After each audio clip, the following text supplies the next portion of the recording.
अब आती है प्रति उसकी पढ़ाई करना कि कहाँ से शुरू करें, जो फंडामेंटल क्लियरिटी होती है बुक्स की। तो वो जो अपने फंडामेंटल्स को क्लियर करें, जब आपका सिलेबस क्लियर हो गया, आपने डिसाइड कर लिया कि मुझे अब तैयारी करनी है और मेरी अपनी स्ट्रेटजी होगी, तो जो इनिशियल रीडिंग्स जहां से आपने स्टार्ट किया वो क्या था? तो अगर जब स्टार्ट करते हैं तो कई टॉपर्स के ब्लॉग्स देखेंगे, तो उसमें से काफी सारे बुक्स तो कॉमन होते हैं, जैसे लेट्स से लक्ष्मीकांत या स्पेक्ट्रम। कुछ लोग अलग बुक भी सजेस्ट करते हैं। हर केस में मैंने मिनिमम नंबर ऑफ रिसोर्सेज देखा था, क्योंकि एक चीज और होती है, जैसे जब मैं अगर लेट्स से पॉलिटी की एक बुक पढ़ता हूँ, उस टाइम मेरे लिए 90 to 100% of the content new है। तो हर लेट्स से हर घंटे में मैं नई चीजें सीख रहा हूँ। लेकिन अच्छा। अगर मैंने अब दूसरी बुक पढ़ ली तो उसमें अब 10 या 20% ही नया होगा। तो रिटर्न ऑन टाइम बहुत बेकार हो जाता है इस केस में। तो आइडिया था कि मिनिमम नंबर ऑफ रिसोर्सेज, और वो कोई ये ऐसा नहीं है कि ये रिसोर्स कंपलसरी है कि ये बुक पढ़ना ही है। अगर ऐसे मैंने देखा था कि कुछ बुक जो कॉमनली सजेस्टेड थे, मुझे सिर्फ राइट। अच्छे ही नहीं लगे पढ़ने में, आई फेल्ट कि कोई वैल्यू है नहीं, तो मैं रिप्लेस कर देता था लेसर नोन सोर्स से। लेकिन पता था मटेरियल तो ऑलमोस्ट मोरलेस सेम है, कोई प्रिस्क्राइब्ड सिलेबस नहीं है। तो इन चीजों पे इतना टाइम मत वेस्ट करना कि ये ही बुक पढ़नी है, ये बुक पढ़नी है। जो सूट करती है वो आई थिंक बेस्ट है। इम्पोर्टेंट ये है कि आप अपने सिलेबस को सामने रखिए, पिछले साल के हाँ, क्वेश्चन रखिए, हाँ, फिर जिस बुक से आपको लगता है कि कन्वीनियंट लगता है, हाँ, हाँ, इंटरेस्ट डेवलप होता है, हाँ, which can be in NCERT books on those paper, which could be any standard book like Lakshmikant and others, anything can be there.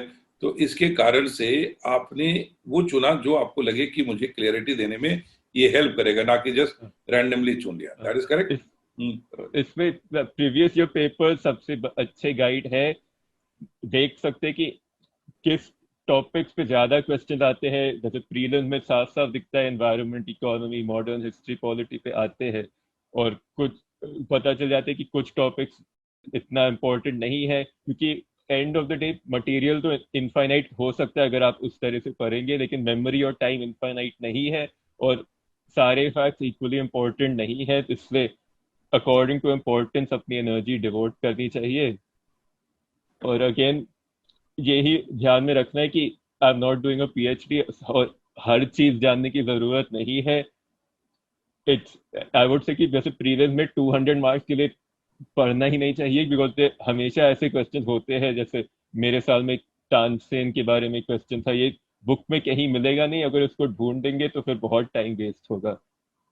तो basically limited source, clarity of the things there, हाँ, और उसके accordingly अपने उस चीज को पूरा करते हुए हाँ, चलना है, ताकि आपकी सिलेबस का जो बेसिक फंडामेंटल क्लियर हो जाए। हाँ। फिर क्वेश्चन के हिसाब से अपने आप को इम्प्रूव करते रहिए और एडिशन किसी स्टैंडर्ड बुक से भी आगे करते रहिए। दैट इज वेरी और गुड। किसी भी बुक को जब उठाते हैं फिर देखना चाहिए कि इससे कुछ मिल रहा है, माई स्पेंडिंग माई टाइम वेल। अगर कुछ रिटर्न है ही नहीं तो फिर उस बुक को पढ़ने की जरूरत नहीं है। कि सारा टाइम डिस्क्रिमिनेट करना चाहिए कि इस बुक से कुछ मिल रहा है कि नहीं, ये नहीं कि किसी ने बोला है पढ़ना है तो पढ़ना है। ये गलत सोच है। अब हम ऐसा करते हैं कि थोड़ी सी आपके बात सब्जेक्ट वाइज कुछ पूछ लेते हैं कि आपके जो फंडामेंटल रीडिंग को कैसे हाँ, कैसे जोड़े। जैसे मैं आपसे सबसे पूछना चाहता हूँ, हिस्ट्री और कल्चर में आपने अपना मेन सोर्स क्या बनाया उसको? तो history of art and culture को मैंने देखा कि एंशियंट और medieval largely art and culture ही होता है। ऐसे डायनेस्टीज और वॉर्स के बारे में बहुत रेयरली पूछते हैं, अगर पूछते हैं तो वो मेनली मेजर डायनेस्टीज होते हैं, जैसे Maurya, Gupta, Mughals, Turkish sultanate. तो राइट, राइट, छोटे मोटे चीजों के पीछे भागना is a very bad use of time. Right. और फिर इसके लिए मैंने देखा था कि एक बुक थी नितिन संघानिया की, लेकिन I don't like that book at all. फिर मैं थोड़ा और सर्च करके I found previous year topper Nitin Sangwan के नोट, उससे I find much easier reading it. Even तो बहुत कहीं वो रिकमेंडेड था नहीं, लेकिन मुझे तो उससे मच पढ़ लो सिंपलर लगा तो मैंने वो यूज कर लिया। और हिस्ट्री के लिए। इसमें भी रियलाइज करना चाहिए कि आर्ट एंड कल्चर में स्पेसिफिक टॉपिक्स है, बुद्धिज्म या Buddhism and even other religions, फिर टेम्पल आर्किटेक्चर, लिटरेचर, ये ज्यादा इंपॉर्टेंट होते हैं, तो डिस्क्रिमिनेट करना चाहिए। तो उसका क्या क्या सोच रखा आपने, वही किताब जो सिंघानिया वो की है?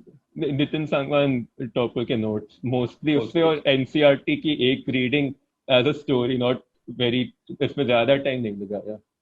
आपने मतलब एनसीईआरटी की तो किताब पढ़ ली और प्लस जो है हाँ, अपने टॉपर के नोट अपने एनसीईआरटी की आई थिंक 11th या 12th होगी वो। Okay, what about geography? Geography के लिए क्या क्या प्रोसेस?